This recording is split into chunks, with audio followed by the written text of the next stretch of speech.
peuvent donc s'ouvrir par des péchés personnels, si l'on est victime de jalousie, de rancune ou de désirs impurs volontaires.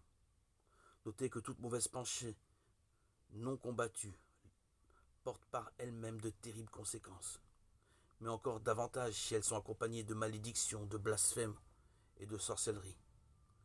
Si l'on est aussi l'objet d'un maléfice, ces portes s'ouvrent.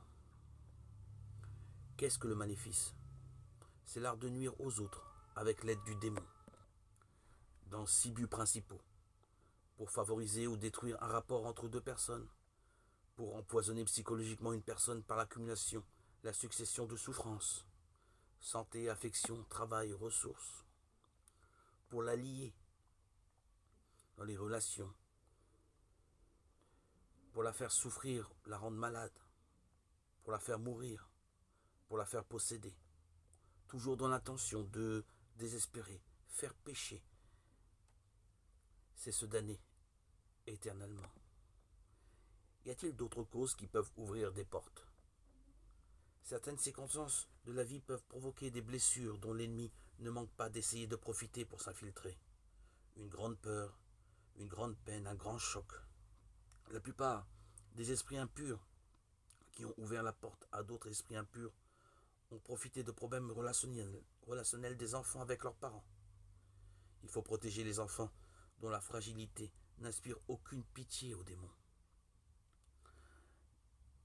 Le démon peut provoquer aussi une faille pour entrer en suggérant à la personne qu'elle doit hériter d'une maladie, par exemple de la faiblesse cardiaque, de la dépression, qui viennent de ses parents. Il faut absolument rejeter cette suggestion.